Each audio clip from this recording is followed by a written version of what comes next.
it's so lovely to have so many people in the same room for a session like this. We were just saying earlier how much we've missed being able to do that, so it's great to have you here. I'm Gillian Hamilton. I'm the Interim Chief Executive of Education Scotland, and it's a real privilege for me to be able to do the introductions this afternoon. Before I do that, I have some strict instructions. There's no fire alarm planned, but there are 3 fire doors behind you. We exit down the stairs and we gather in Dixon Street. And please not let that happen, because I've worn high heels today and my feet are really sore. So if we have to leave here quickly, I'm going to have a problem. And the other thing in terms of housekeeping is that we're filming today. So I think we know that that's okay, but just if you're asking questions during the session, just reminding you that you're being filmed. It's not about what you might ask, it's just about you being on the film, so we wanted to let you know that. So as I said, it's a real privilege for me to do the introductions today. And Shan helpfully gave me some of your career history, and I was just saying to Ger, this is probably going to take me an hour and a half, so I'm not sure how much time we're actually going to have for the conversation, so I'll try and keep it really short. But what I wanted to say actually before I introduce you both is that in Scotland and in Scottish education, we've got a really strong tradition of looking at our own practice, our own work, but also looking outwards to learn nationally and internationally about excellent practice to help us think about what we want to do moving forward. So today I think is a fabulous example of us being able to do that. And across many years in Scottish education, Reggio Emilia is a place that we have learned so much from and about. And this is going to make me feel really old. But Education Scotland has a link with Reggio Emilia a way back, Shan kindly said, to the last century. And when I was preparing for this afternoon, in that last century, I was a head teacher in East Ayrshire at that point, and we learned so much from Reggio Emilia at that time. We had a whole number of head teachers and early years leaders who visited and really importantly brought practice back that really influenced our practice in East Ayrshire. But the fact that it was last century really worries me when I'm sharing that. So 24 years on, it's a real honour for us to be engaging in this discussion today, revisiting it this century, because it really aligns with practice that we think is sector leading, and I would actually say world leading in Scotland and the work that we've taken forward in terms of the early years guidance, realising the ambition being me. And that's been so well received, and we can see through that guidance the influence that you have both had in that. So, about you both. Thank you. Carla and Ger. Here's the long career. So Ger moved from the Netherlands to the UK in the 80s. So he's remembering last century too. It's not just me. About, yeah. To begin his teaching career. And he moved into school leadership. He became an education advisor and later a senior inspector for 2 city councils. And Ger was also the director of 2 education action zones. So a real interest for us, I think, in terms of the attainment challenge and taking that work forward in the south of Manchester, where he led improvements in both quality and standards across 29 schools. He was the founder and chief exec of the Children's University and the first global director of education at Kidzania, an organisation that aims to inspire and empower from inspiration to aspiration through the world of work and role play for 4 to 14-year-olds. And Professor Graus has been and is at the heart of that innovation and project development in projects such as the Global Barometer of Children's Wellbeing Concept, Kidzania World Online and Ambassador Schools. And as well as that, he's worked with universities across the world and his impact has been recognised through numerous academic and education awards, including an honorary doctorate by Staffordshire University and an OBE in the 2014 Queen's Birthday Honours List. So in terms of background, skills and knowledge, I think that tells you the wealth of experience that's going to be part of this conversation today. And Professor Carla Rinaldi has a similar background and lens and is also a world leader in education for children in their early years. She's really well known to Scottish education and Scottish early childhood educators as one of the real authorities who we and others often reference in our work and in our professional learning that we use to support wider development. So a long and illustrious career. You worked as a pedagogista and then as a pedagogical director at Reggio Emilia. I'm telling you this, Carla, but you know this. No, Sorry. It's Scottish, I don't know, so it's nice. At Radio Amelia, preschools and infant toddler centres from 1970, working side by side with Lawrence Malaguzzi. And in 1994, Carla became a consultant for Radio Children and later its president. In 2011, Carla became the first president of the Radio Children Lawrence Malaguzzi Centre Foundation, and you're also a professor in the Faculty of Education at the University of Medina and Radio Amelia. She's been visiting professor at Webster and Colorado universities in the USA, and I love this title, and was thinker in residence. I'd like that job, thinker in residence at the University of Adelaide, supporting and challenging South Australia to reimagine childhood. And Carla's spoken all over the world and has published many articles, chapters and books, both in Italian and English. In 2015, Carla was awarded with the Lego Prize and became a member of the advisory board of the Lego Foundation in Denmark. So, with such illustrious, long and amazing careers, I don't think that we have a better opportunity for you to spend some time with us this evening to help us take that closer look at Radio Amelia and what it can teach us about our own approach, where we are now, where we might go yet, by eavesdropping, because we're going to be part of a conversation, by eavesdropping in a conversation of two old friends who just happen to be global experts. And we're also delighted that it's a conversation that we can be part of, because I know that you're happy to answer questions at the end of the discussion, but you're also happy for questions to come during the discussion. Yes, so that means it hopefully will be a true conversation. So without further ado, Ger, I'm going to hand over to you to kick that conversation off. Thank you so much. Is this audible? Thank you. The idea of the layout was that you're on the sofa. And please, seriously, just ask the questions as and when they come, because one, it's a good flow, and secondly, if you're anything like me, by the end of it, you've forgotten what you're going to ask anyway.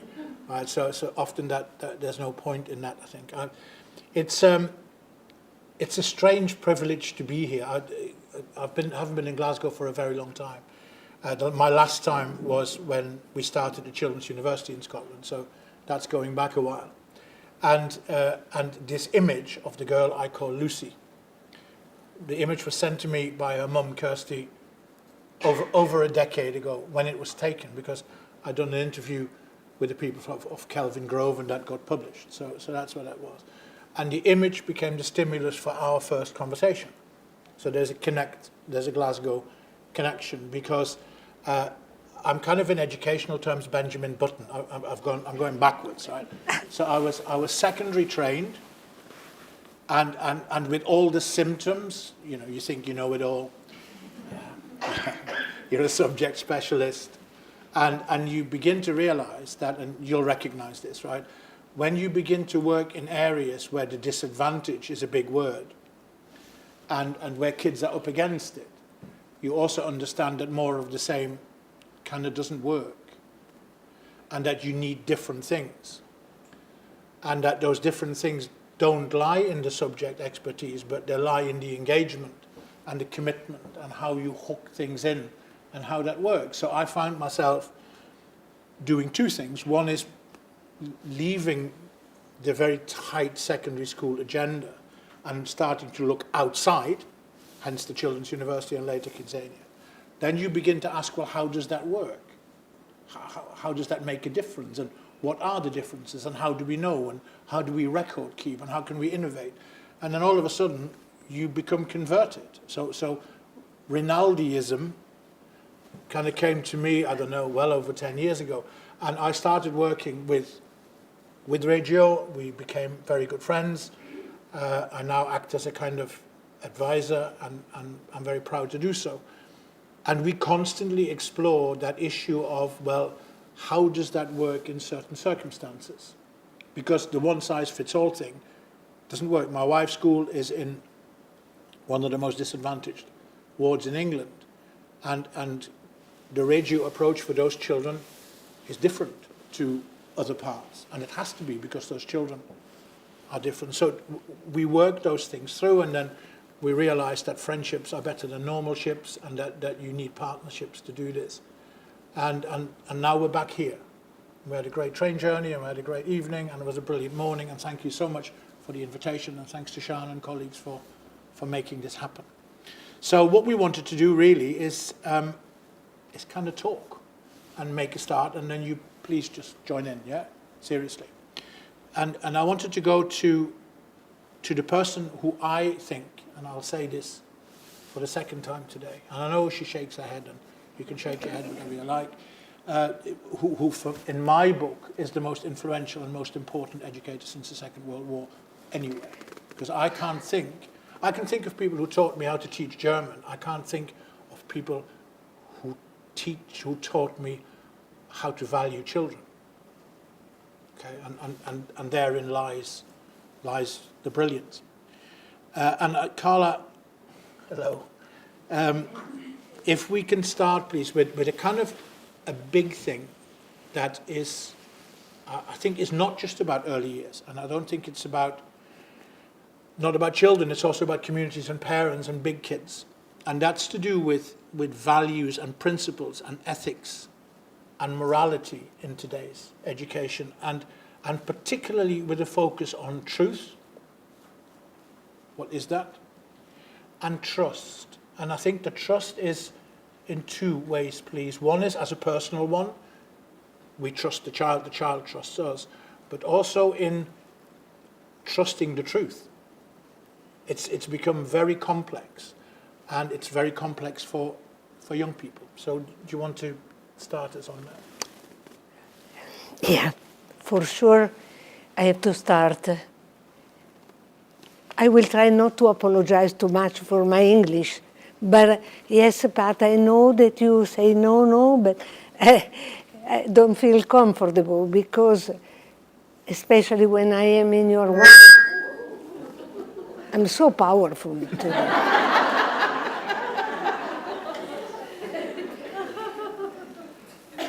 What did I do? In general, I broke everything.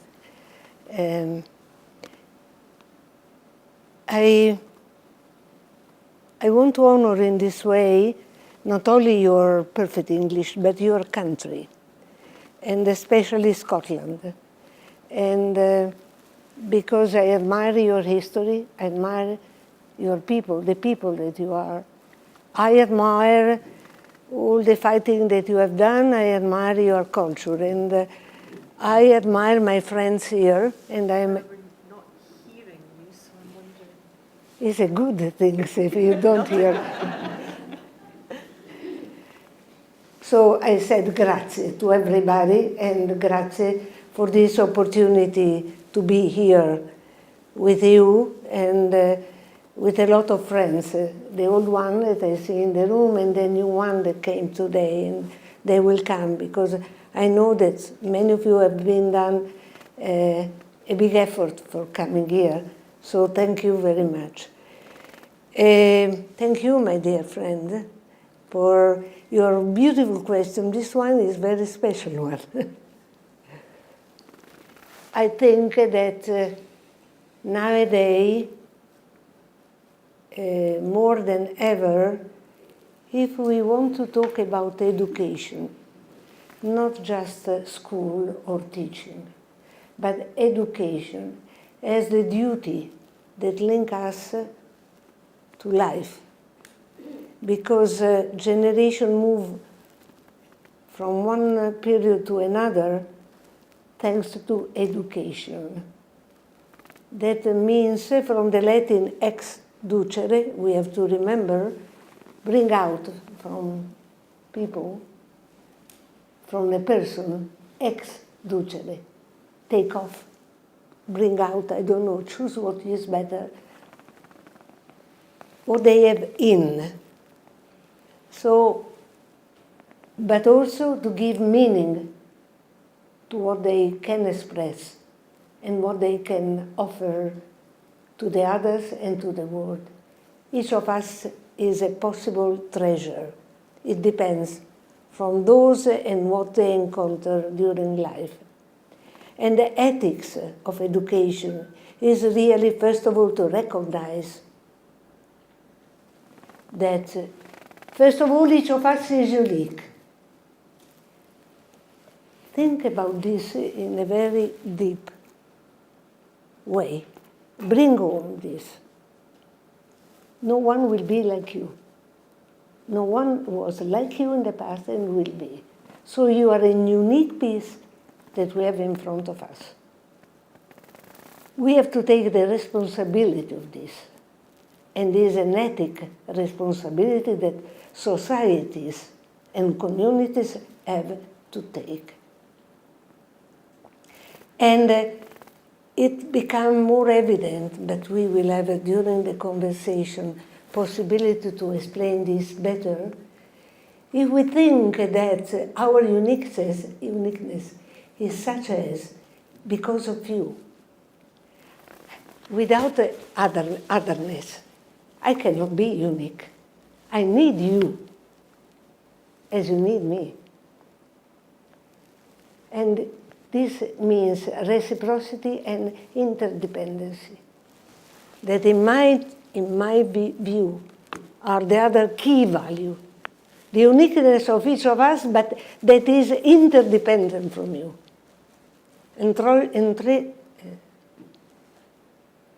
Take this as a treasure, and treasure this. Because we become indispensable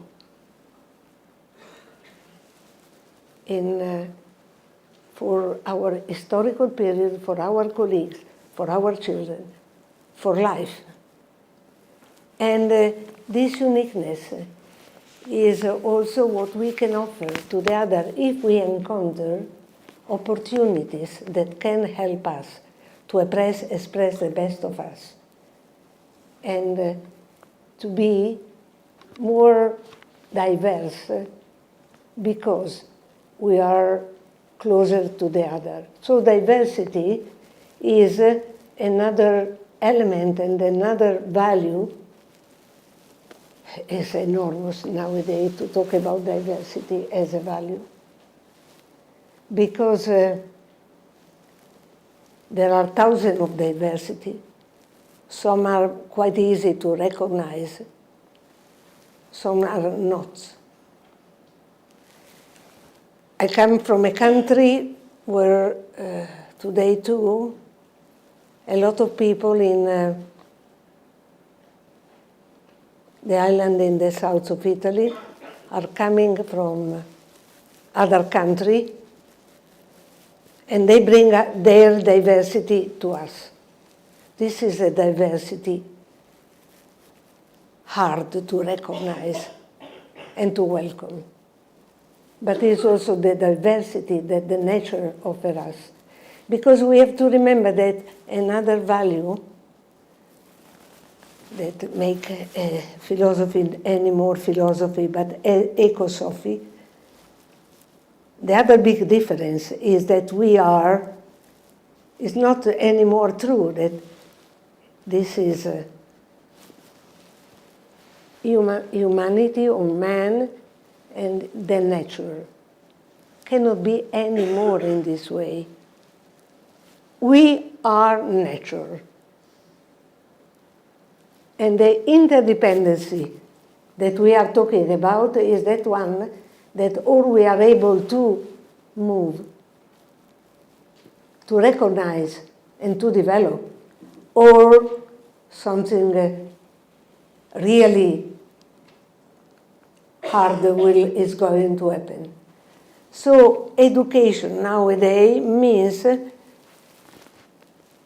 to find the truth, and you said truth and trust. To find that trust, a root trust here on my hands, is what I define as reciprocity.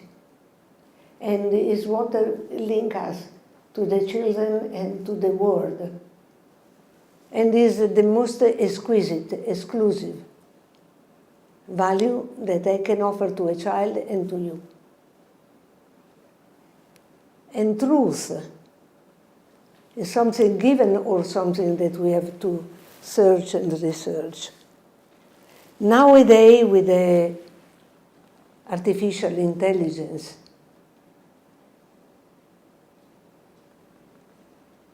is easier or more difficult? It's much more difficult. It's more difficult, but does not mean that technology does not help. Means that we need more and more to be aware that the process are fundamental for building trust and truth. Trust and truth.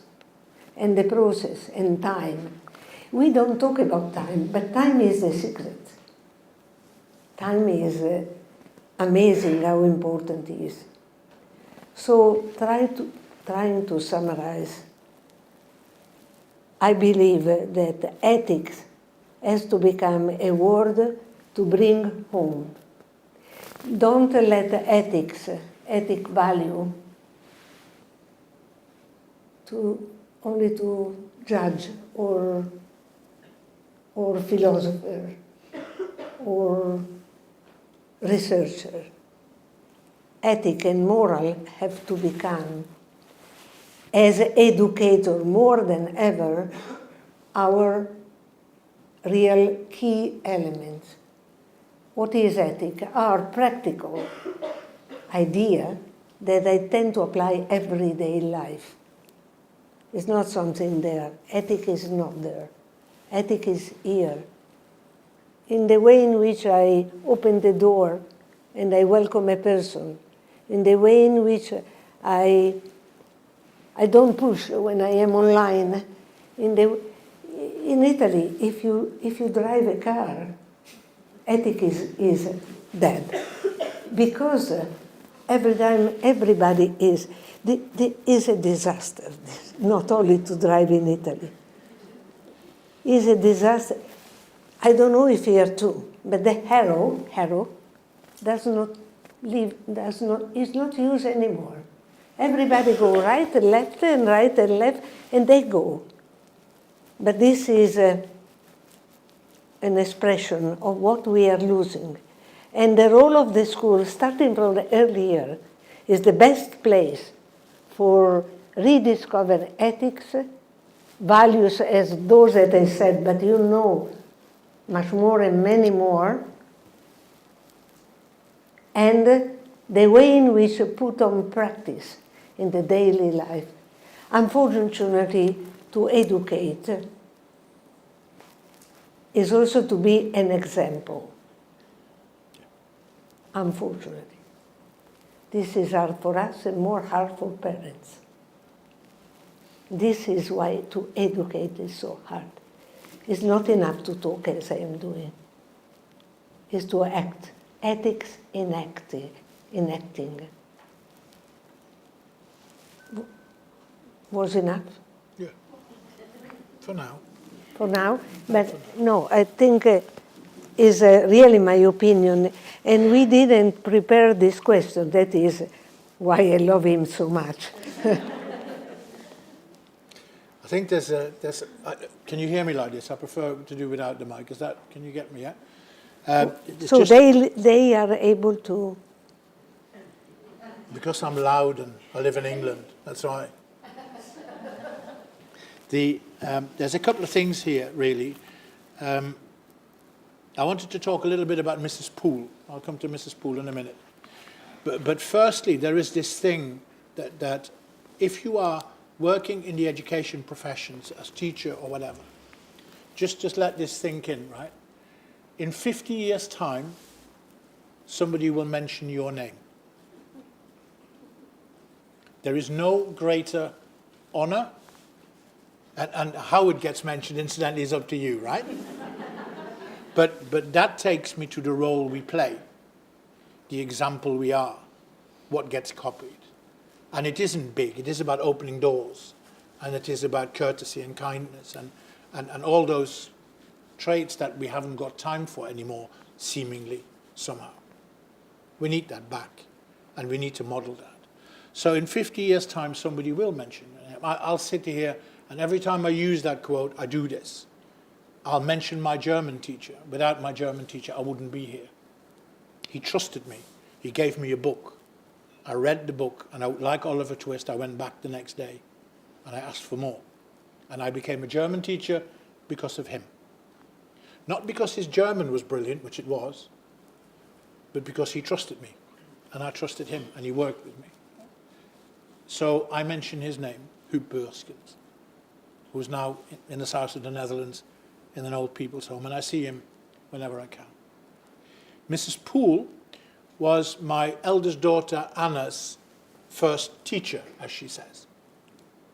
And up to Mrs. Poole, I was everything. Daddy, daddy, daddy, daddy, daddy, daddy, daddy, daddy, daddy. And then at some September in 19, whatever it was, late 90s, she goes to little school. And from that day, Mrs. Poole, Mrs. Poole, Mrs. Poole, Mrs. Poole. And I'm sitting there going, oh, whoa, what's happened here? What's happened to daddy, daddy, daddy? And it was Mrs. Poole, Mrs. Poole. That's you, every day. We don't realize that sometimes. We haven't got the time to stand still and think, but that's, and what we model is what our message is. And when I go to my wife's school, I see this, because it's entirely what that school is built on, partly because of the context of the children. So it's even more deliberate.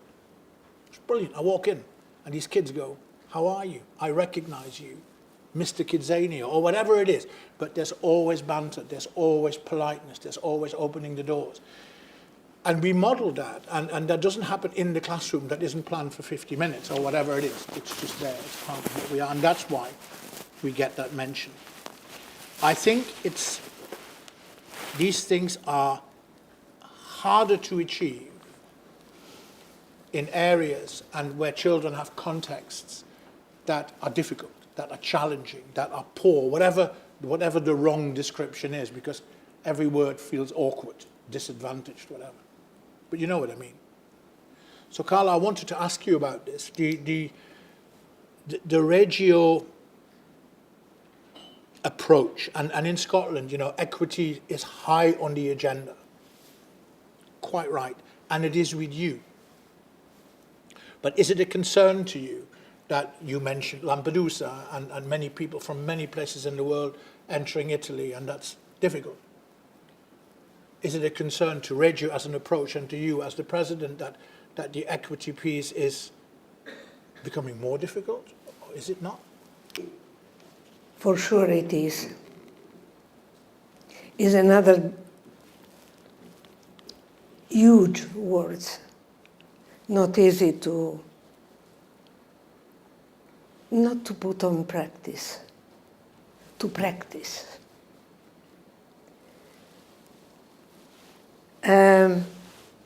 I come from a region, many of you were there, in a city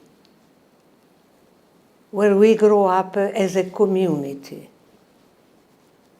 And we want to maintain this feeling of being a community where interdependency. You remember the history of the first school, brick by bricks, where everybody is a symbol. What does it mean to educate? The famous village that is needed for educating a child, but also the famous child that is needed for educating the village.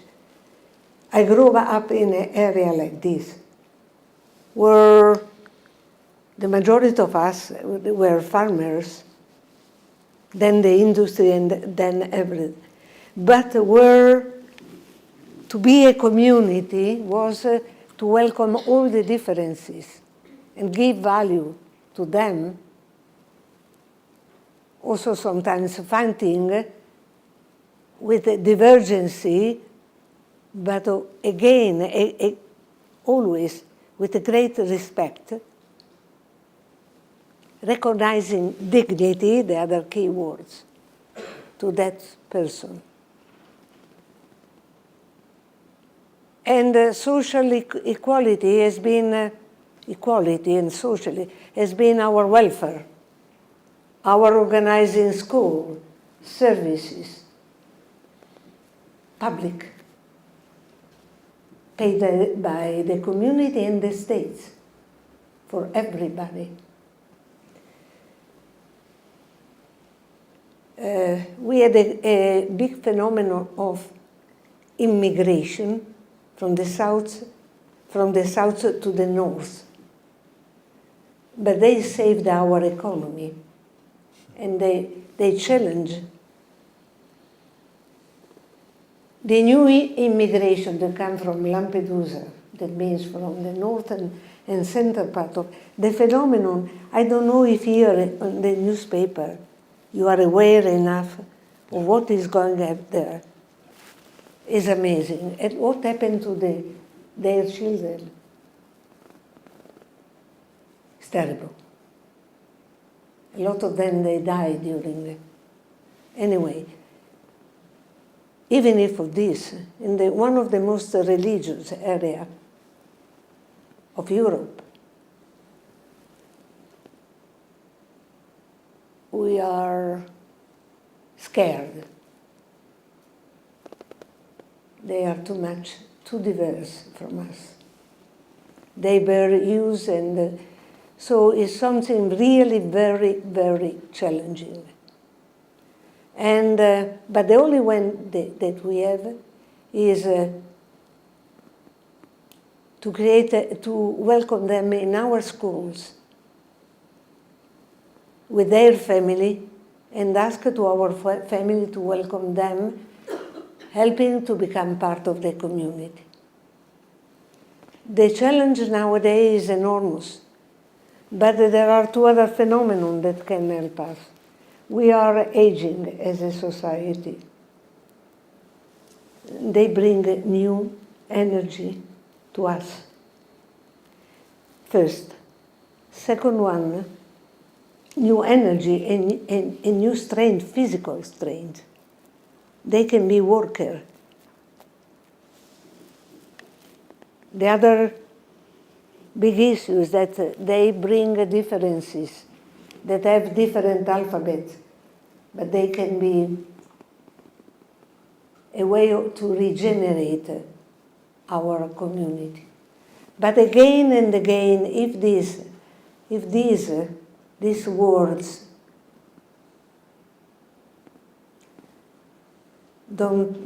will not be only good proposal, but can become reality, good practice, a big effort.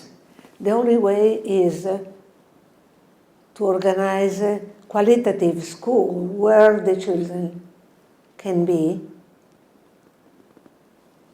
like you are doing, you are trying to do better, qualitative education.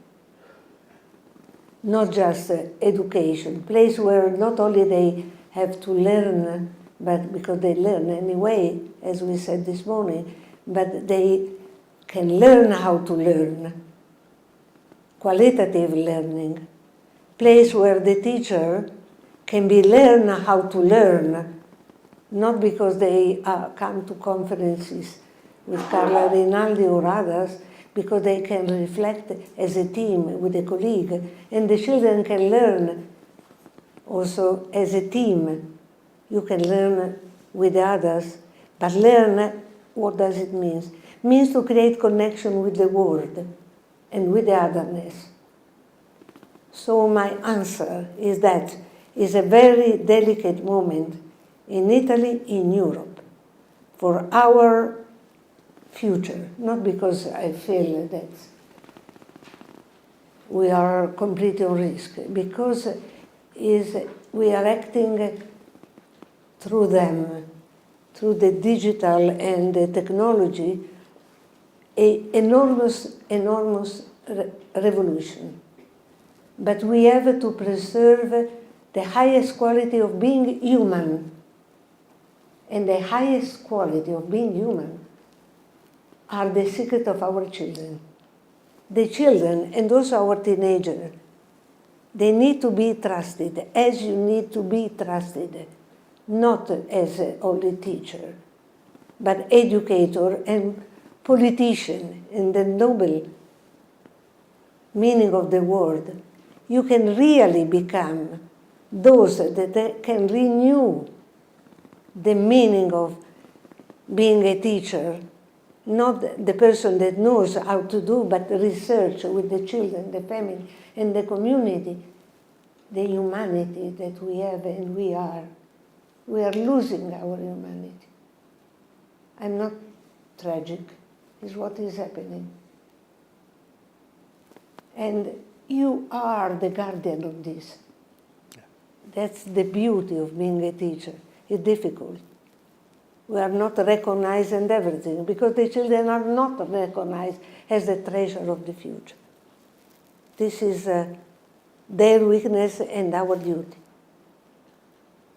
Do you want to add something?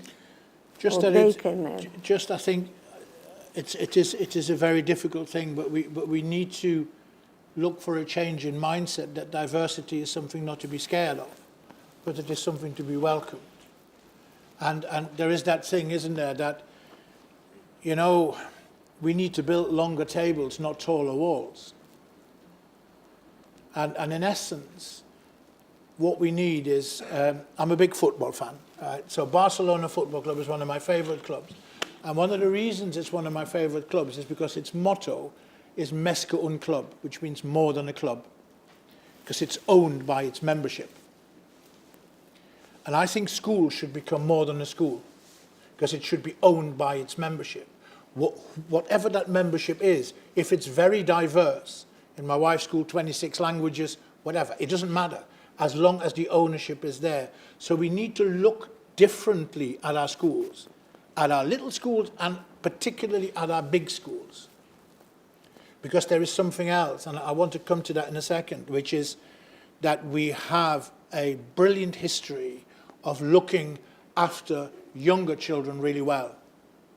And those same younger children then end up in places with 2,000 or more peers. That's an economic decision. That's not an educational decision. And I think we need to look at the journeys that those individual children make. But we need to move to that concept of more than a school and look at what that means. Build scaffolding around every child so that they can climb as high as they can or want to.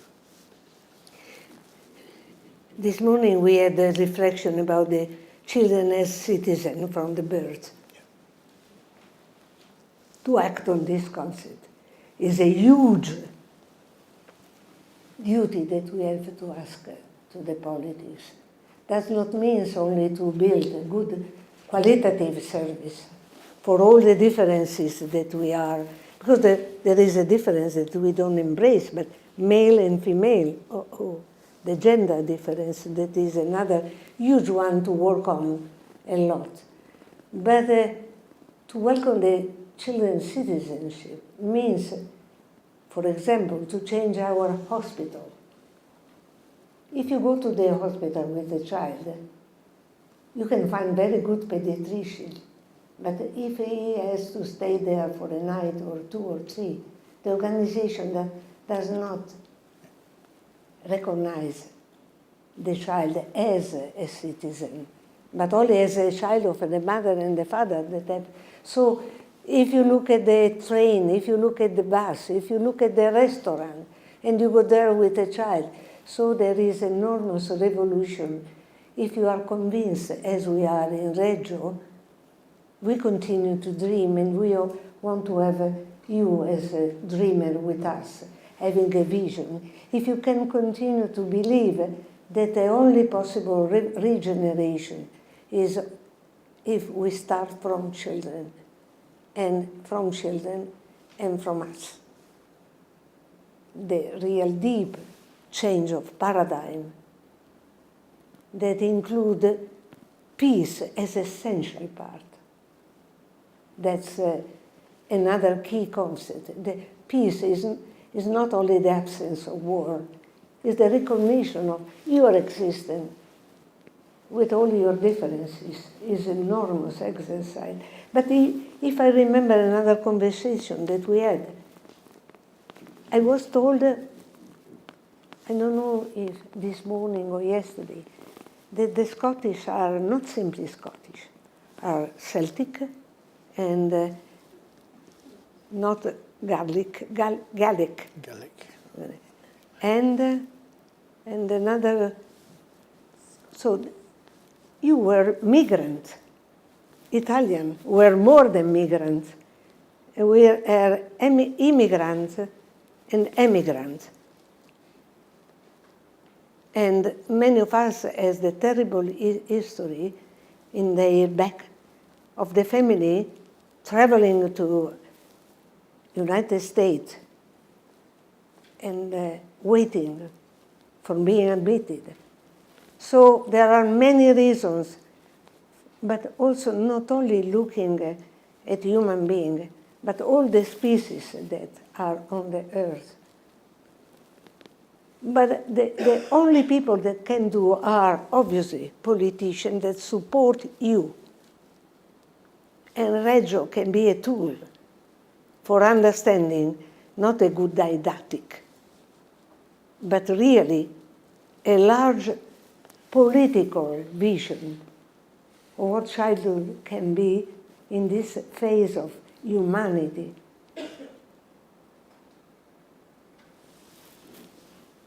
Thank you. You're welcome, my dear. Thank you. No, that's good.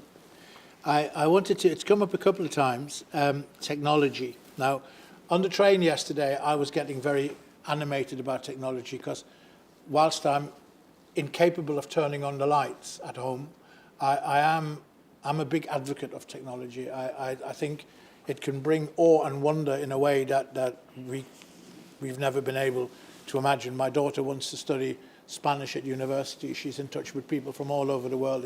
It's mind-blowing. As a former languages teacher, I look at this and I think I want to go back into the classroom now.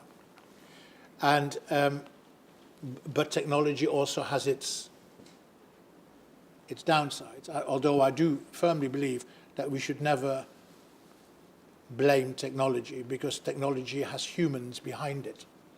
Yeah, so it's a simple excuse to say it was the car that caused the accident. No. It's more likely to be the driver, right? So we need to have that. But your reaction was less enthusiastic than mine, it's fair to say. This is the beauty of our friendship. No, I love friendship. It's one of the best qualitative relationship and interdependence that you can develop in your life, especially when you have a different opinion. You can cultivate your diversity. And the other can help you to become better, but never want to change you. That's a big mistake that women especially tend to do, with men especially.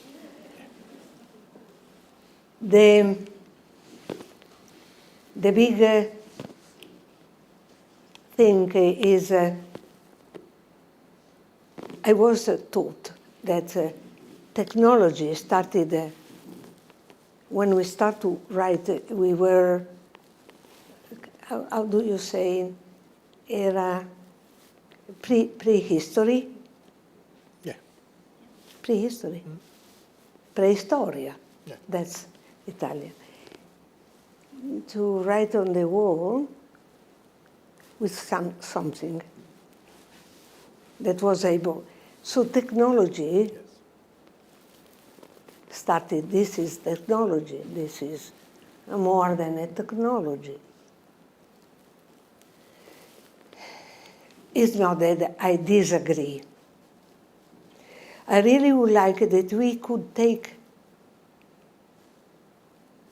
we educators first of all, including parents and citizens, but educators, not simply teachers, you know what I mean. The responsibility of the other intelligence, not only artificial, that is indispensable. No doubt. When Malaguzzi was still alive, unfortunately more than 24 years ago. We discussed this with Simon Papert, MIT, the professor, the first program for children.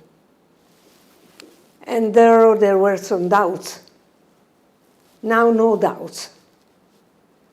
This kind of spatial technology has to come in not only our life, but in the life of children. But as you say, it helps us to become more human. Cannot be a substitute. And we need artificial technology, but also sensorial technology. We have to recognize our body, all what we can do and know through our senses, to recognize the beauty of hearing, smelling, tasting. And the body is the first huge technology that we have, because it helps us to be connected with the world. And those children that unfortunately are not, are a little bit disadvantages. They can tell us a lot about what they lose in terms of possibilities.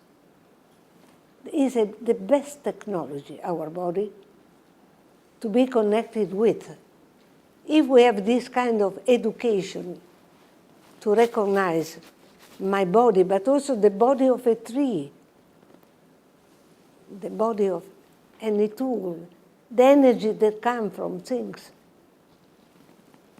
This kind of technology can really give strength. As a microphone allowed me to talk to you. Seriously. And more intelligent it is. And if you could correct my English, in your English, could be fantastic. But my English, not its English. I don't know if it's clear. This is what we need. Not someone that is our substitute, but to maintain not the control, but the dignity of being human. That is more than a control, is the beauty. And we need to continue to cultivate our empathy.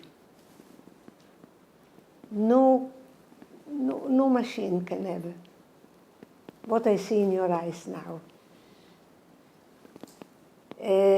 Emotions. I cannot live without emotion. And the children are the teacher for emotions.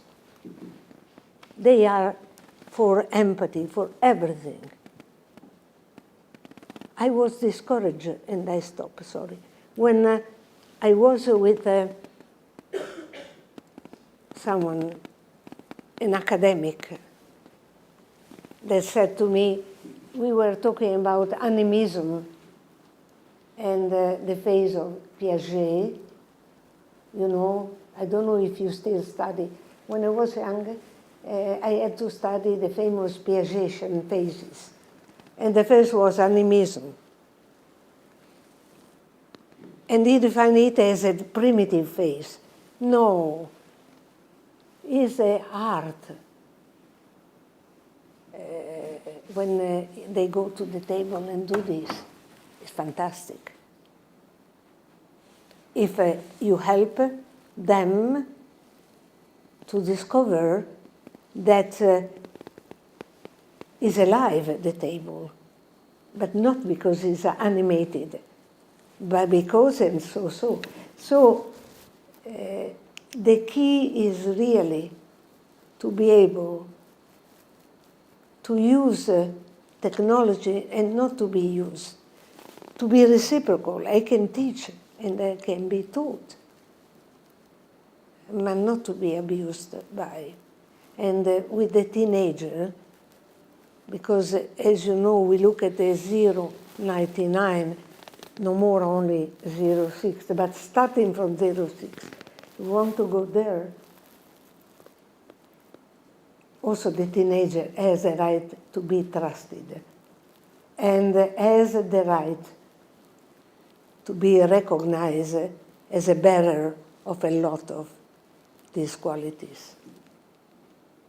Thank you. I think for me the issue of the substitute is really important. And COVID did some interesting things, didn't it? One, I mean, if you look back now and you find some time to look back, I think, so COVID was a 999 call. It was an educational 999 call, right? And the educational ambulance arrived, didn't it? And it arrived on time. And I think we did amazingly well. If I look at my youngest daughter's school, it was quite brilliant what they did. And I can sit back afterwards and kind of do that stuff, or they should have done this and they should have done that. You know, that people have forgotten clearly, right? Short memories or whatever. It was amazing. And it was brilliant. But her happiest day in 2020 was when she went back to school. When she was with her mates and with her teachers, and she could seek out that human contact. And I think if one thing stuck with her, now as a nearly, it's funny, isn't it, when they're 17, they're always nearly 18, yeah? As a nearly 18-year-old, she values her teachers and being with teachers more than she did before. She recognizes that. So I don't think there is a matter of substitution. And for those who try to program us to learn online all the time, they can go away, because that's just not going to happen in the end. And it's a choice that the children will make, because they will seek that human contact. And it was brilliant to see her, you know, when she came back from school that day, it was really emotional, because she was happy. She was really happy. Oh, Lord, and at home, she had been working hard. She's a good kid. But the happiness had kind of gone a little bit when she came back from school. So you know, you have to say, teachers, that's just brilliant. Carla, I wanted to come to something that we talked about this morning as well, and that you and I, in our travels, come across all the time.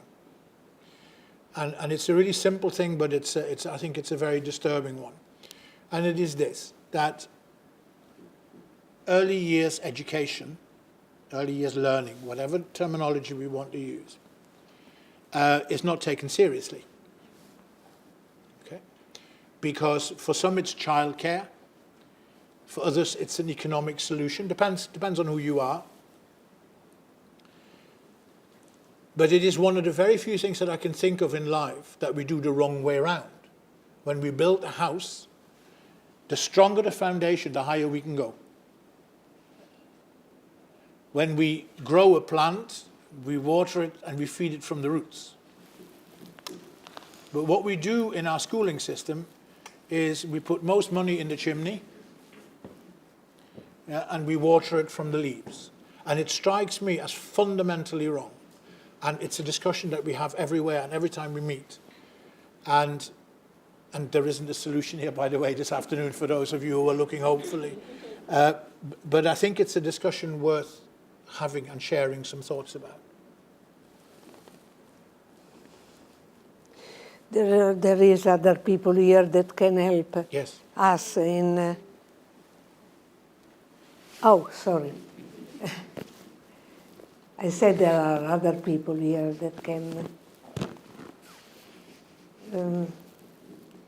What is it you think we need, what needs to happen? Apart from more money and the politicians' change of mind, we know that. But what actually needs to happen? What else needs to happen? I think, but really we need also your opinion, that to make, again, more visible the beauty, the competence of the children, that are also your beauty and competencies. In a society of visibility, where what is visible is true, that is not true, but is true. This is the era of images. To make them what they are able to do, what they can offer us, how they are sources, what Reggio has been doing all the time. We are a tool. I hope that we are more for our children. I hope that we are much more for our community. But we give them the strength to continue to invest the 16% of the budget of the municipality of Reggio Emilia in early childhood education. It means not only to serve families that can pay less or more based on the concept of equality that we have been able to develop, but means to recognize that childhood is, first of all, an indispensable not only phase of our life, but an indispensable presence in our societies. And remember that childhood does not exist if it's not politically defensed and expressed, and is not made visible by you. Visible not only through pictures, but many ways, feast and because feast and exhibition and whatever you can do with the community where you are, with the parents that are indispensable alliance, even if it's difficult. Nowadays, as it was and more than in the past, I renew this alliance between children, first of all, teachers and parents, within the community, able to renew the memory how childhood exists only if it is politically and culturally recognized as an indispensable subject. It's not enough an important document like Revisiting Ambition that is a key moment, and I thank really your Minister of Education and everybody has contributed to this very important document. If we don't help the document to be alive every day and to make visible what we saw and we see in our school, if we are trusted and we trust our children, our parents, our community. Trust is a process, it's not a state. So I think that the most important among many other political, economical reasons, Malaguzzi used to say, children don't vote. They don't go to vote. It's a terrible sentence, but can be one of the many why we have to continue to fight for the defense and the rights of children, and the rights don't become duty for societies and politicians all over the world, why they continue to be abused as women are. This is the big issue that I cannot explain, we cannot explain, but is one of our responsibility because we are teachers. And to be a teacher means to be an active person, to be a political in the large meaning, to support the policy regarding education in general and early years education. Because now science tells us something. Remember this always. The first 1,000 days of our life are the most important. We have paper that say this. And every day we had news about this. Not only because the scientists are publishing, but because of what you see.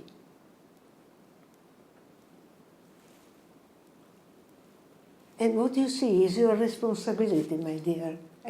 No one can substitute you. You have to ask more for this, to be guaranteed of certain things. But you are the real cultural mediator for your children. And your children not only at home, your children at school is the teacher always, they have their own children, my children, when they go out. My children are my children. And you understand immediately that are not their own children at home, but are the children that they have at school. My children do it, my children don't do, and that's... so, again, I think that the children are invisible, because also the teachers are invisible. We are the less paid all over the world, wherever you go, but it's not a status. We have to understand the powerful connection between us, the children, the parents, and the community.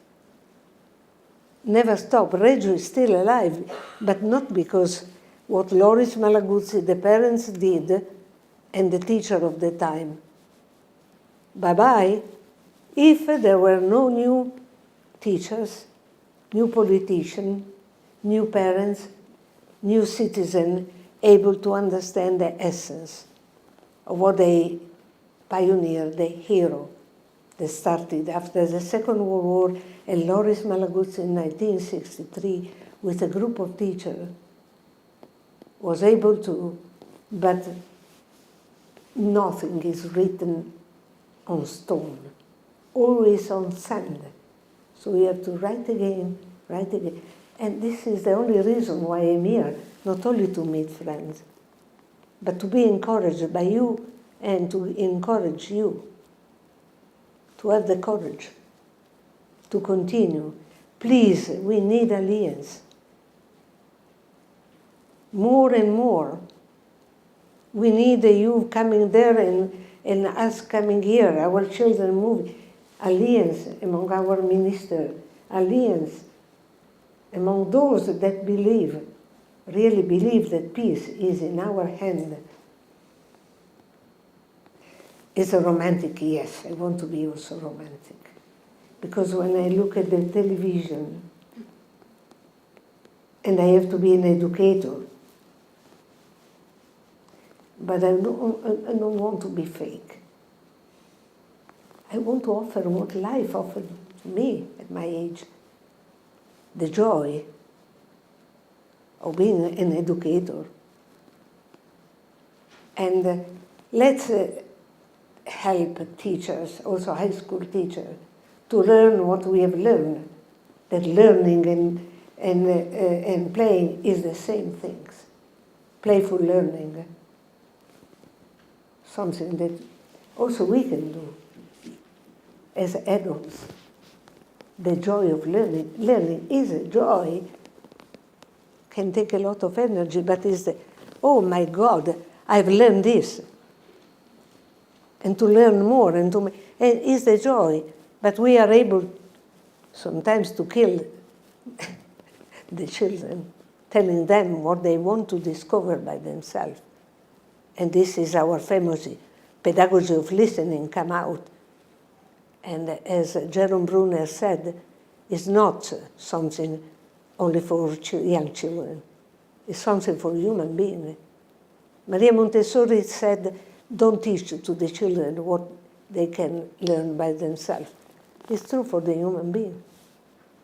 Don't kill the desire to learn, please.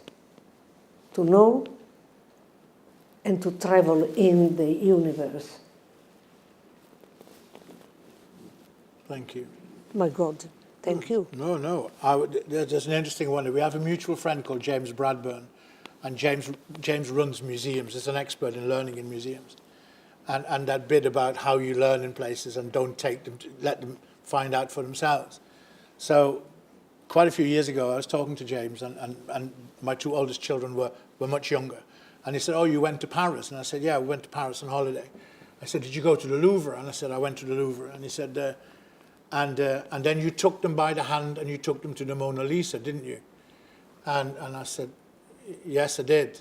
And he said, they would have found that on their own, you know. And that's an interesting thought. I wanted to just briefly come to parents. parents as allies. But I sometimes wonder, before parents can be allies and co-educators, whether we need to, through making it all visible, whether we need to educate the parents more, involve them more, whatever the right terminology is, so that they are on our side, so that we can build this thing from the bottom up, really. Is that how you see it? Can we ask them? They've been very quiet on the sofa, I have to admit. They've been eating all the peanuts, and that's So it. I have to try to. Parents are becoming,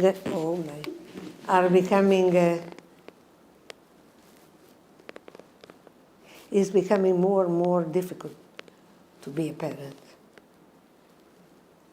And I thought the other day, looking at a younger relative of mine, also courageous. That's why the rate of births in Italy is going down and down. Yes, because we are becoming more egoistic, we want to have everything before to have a child, and the child is something that take off.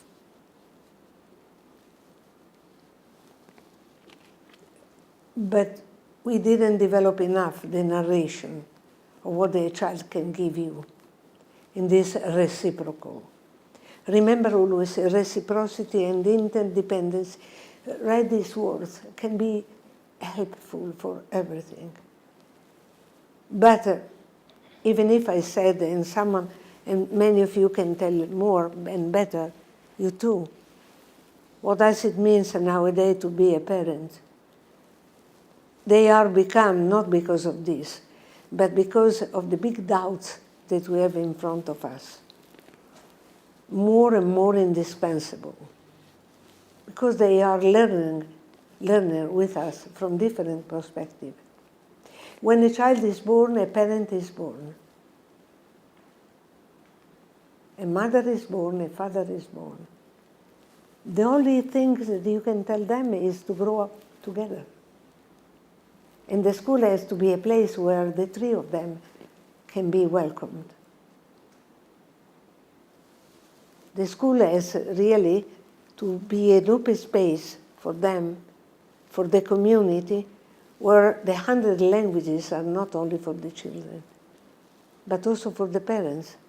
Not only because with our Arabian teacher, we need the parents, we need the teachers that are also able to speak a little bit more Arabic. And this is a key. And blah. But also because also some Italian, they don't like words and words. I don't go to school because you speak so much like me. Only words. But they are ready to come for helping you doing things, giving you advice, helping you to be the school of the community and for the community, and for the parents, and to invent many solutions during school time, after school time. The school has to become the place of encounter for the community and of the community. And if we go in places as we had the opportunity to be, try to develop spaces for parents in the more depressed area, not only in other countries like Africa, South Africa, and America, and South America, but in a period where educational poverty is not only in the economical poverty, in the place where there is economical poverty, but in our houses, wherever we are. When we go there, it's fantastic to see these people that are surprised to be trusted and recognized as better, as we do with the children, and as we like to be. Better of value, better of competencies, better of something. I never forget when I went to the hospital, and I stayed there longer, more than a few days. I was for a long period the number of my bed. So, as I shared this morning, to go and encounter the parents' father in jail, or is a great opportunity to understand the real meaning of education and the power of children for parents. But they have to recognize children. They have to be supported. I know that is the hardest part for you sometimes. But there is no other solution than to speak the 100 languages also with the parents and to listen to. The pedagogy of listening is a key element, not only for children and for documentation, that is the shape that we're given. We're given. Yeah, you've See? given. Right, I'm surprised. We have just over 15 minutes left. Yeah. We knew the time would fly Yeah. by, but our audience has been remarkably quiet for the removal of Scott. So well behaved. I wonder if we might take some Yes. questions from the audience. Do we have a little? Oh, it's just going to. There's a spare one here, I think. Oh, is it there? Yeah. Thank you. Oh, sorry.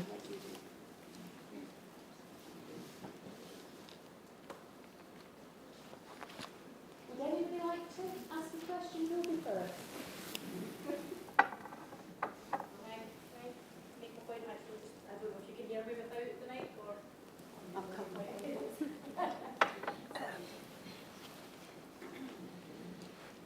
Hi, just to follow up what you were saying there in terms of our cultures and parent view of play, particularly in our early years, which we're trying to develop currently in our school. We have a school which is very, very diverse. We have 48 nationalities in our school in one of the most deprived areas of the city of Glasgow.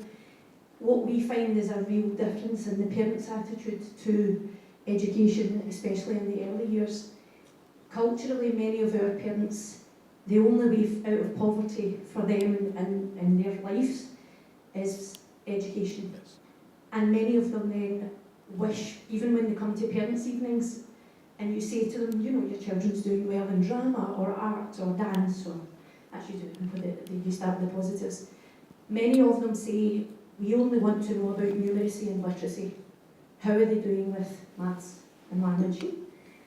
We then have the extreme of our families, many of we all deal with on a daily basis, of our often white Scottish families who either don't come, they don't take part in sessions that are offered for them. For them, education isn't important in certain circumstances.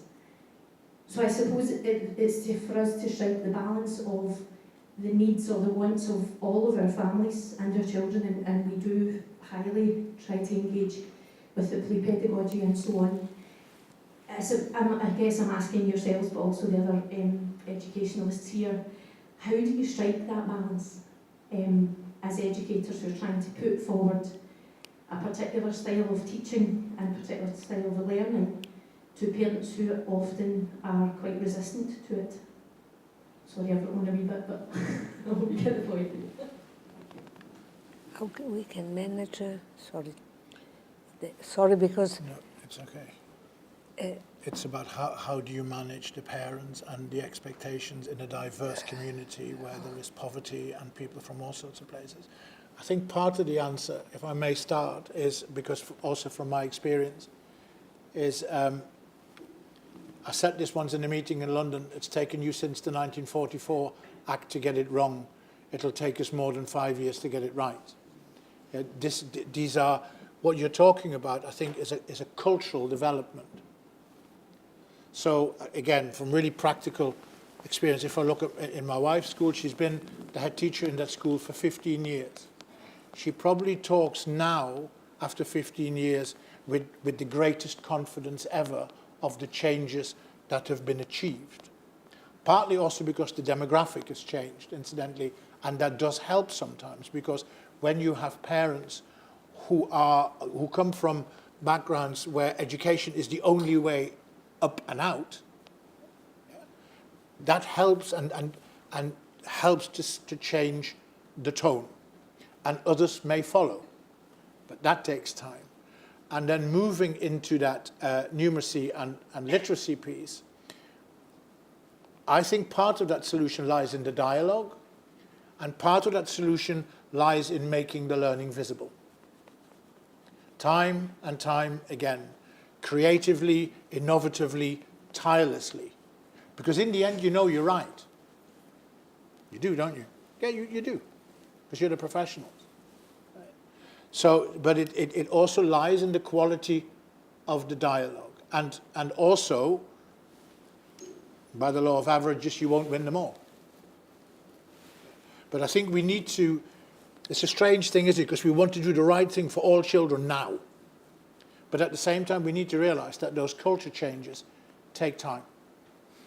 Yeah. And whether that's the culture change of opening doors and courtesies and kindness, or an acceptance that being educated is more than the numeracy and the literacy. I hope that is some answer. I totally agree, first of all.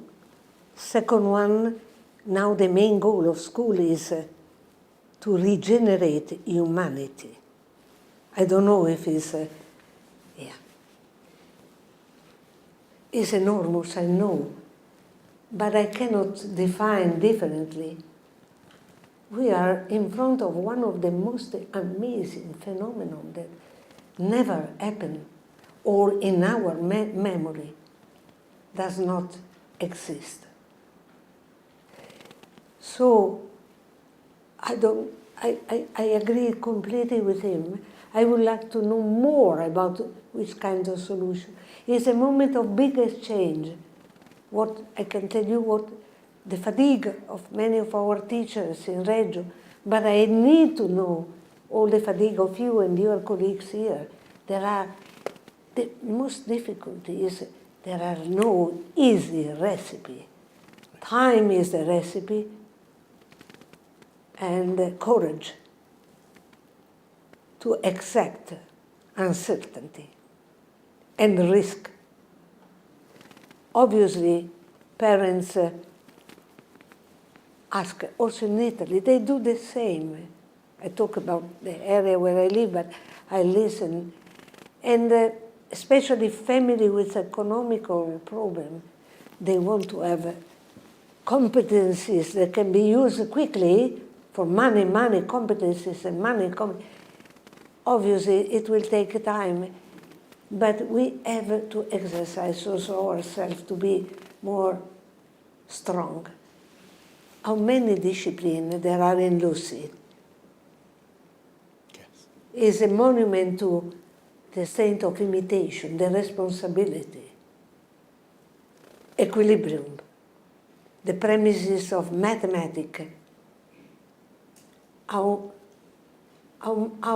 dance can be full of disciplines.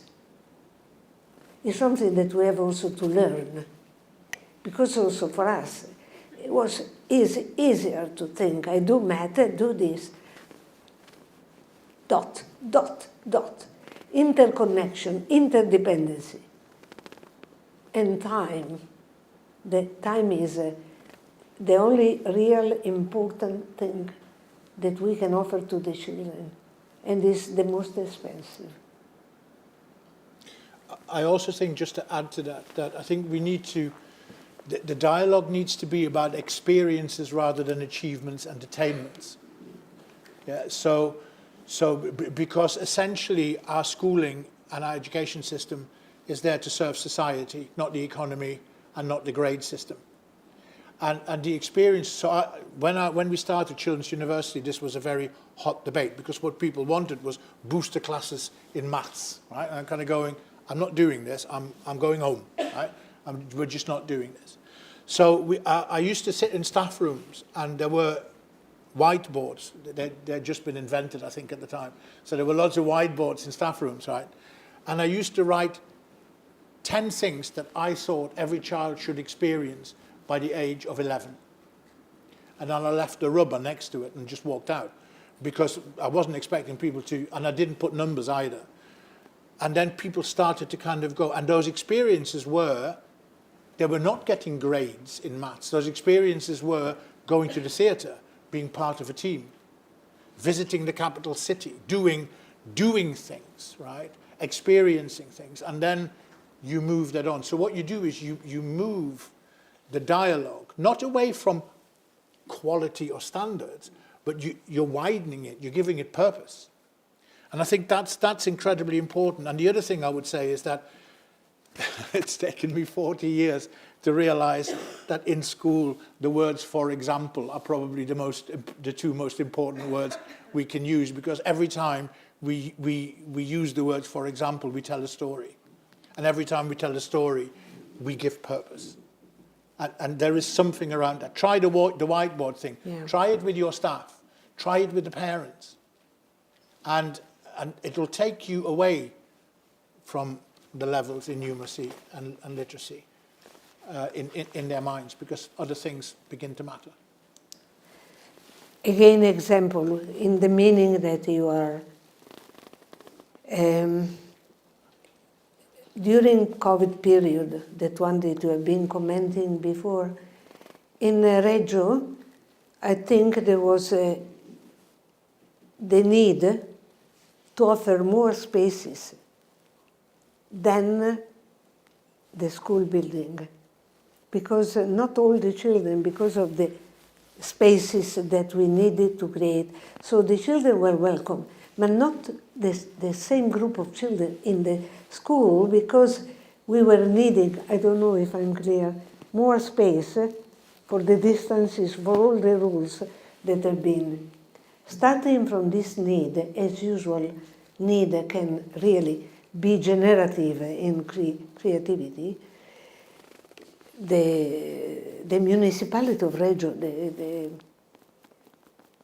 assessore and the group of people, colleagues, they decided not in early childhood, but in primary school, to find the places around the city. Do you remember Dewey experience? So, school in the museum, school in a bank, in the building of a bank, with all the consequences. School in agritourism, is clear. They went back to normality, but some of them, they want to stay there. Is another version of what Ger was telling you, but really is to recognize, to remember that we come from the culture that is very also Anglo-Saxon. The 60s, you had a wonderful period in that period, where places were becoming a place where to learn, not only how to do, but why to do. Because what our children and our teenagers are missing is the reason why. Why, the meaning of school, the meaning of life. We continue to, when we are lucky, we say how, that is very important. But why? And to discuss about this why. And to grow with them. Why? And the children are the bearer of the why. So go with them. And we have to teach to the parents what we have to teach to ourselves. Go with them to find the answer to the why. Because we know what we have been taught does not exist anymore.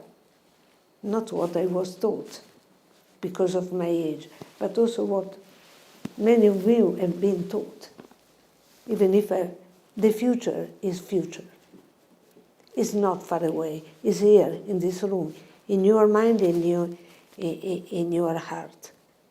Go to school with both. Not easy, but the best therapy for lifelong learning. Thank you. More questions? Are we running out of time? We have run out of time, I'm afraid. And I think, Ollie, you're going to just say a few words just now, please?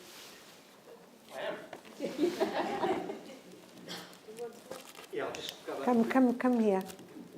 Come here. I'm scared. So, first of all, can we just get a big round of applause, please?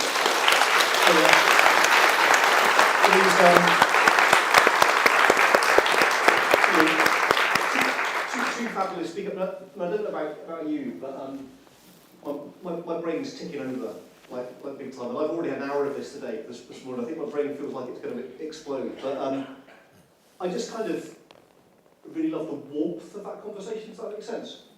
You know, around that. And actually, everything that you've said during the last half an hour really kind of oozed warmth. And it kind of oozed everything that you were saying, which is important for education around that, early childhood education, but also the change that I think that we would all like to see within our schools in Scotland and further afield. And there were some lovely things that you said, but coming through for me in particular was just that word trust all the time. Trusting the children, trusting the system, trusting each other, working together, a real warmth behind that collaboration. The bit about relationships between the adult and the child and the child, our role as adults in facilitating that. I love that bit around, in challenging times, we need to be careful not to lose our humanity. And then I love the warmth later on around, but teachers and educators, they can recreate that humanity as well. I mean, these are really powerful and I think important words. I love that bit about we need to create a society where things are visible, that the learning is visible, that children are visible, and that the role of the adult in facilitating that learning is visible as well. All just such important things. And then just that kind of really realistic approach, I think, around that it's tricky. And actually cultural change takes time. But if we do that, unashamedly, like you've both done, where we put children at the absolute heart of everything that we do, and we make sure that children are our role models in how we carry out our practice, then we've got every possible chance, you know, of succeeding there.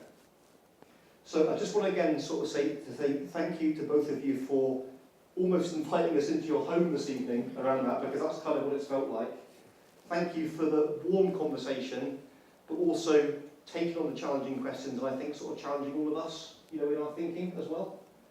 And I said this very quickly earlier, is that if you've had an opportunity, or ever have an opportunity to go to Reggio, and I'm lucky enough to have visited, and I was saying this to Carla earlier, is that it is actually, you know, in many ways quite a life-changing opportunity to go there and to see what's happened. And we were having a conversation earlier around change, like how do we bring that sort of change on? And you know, we were laughing a little bit earlier because actually what goes on in Reggio is fantastic. But that doesn't go on in every part of Italy. But when I was in Reggio, I was there with educators from Denmark, and I bumped into people from New Zealand and Australia and Chile as well. And there were all of these people there just learning, and someone described it at the time, this is about taking this practice, making sure it's culturally relevant to our context around that's so important, and just sort of gently nudging the system forward as we go as well. I think that's what we need to do, keep on nudging the system. And as an aside to that, Carla also taught me how to make pasta. That's a completely different story that we'll talk about another time. So thanks again to our wonderful speakers this evening.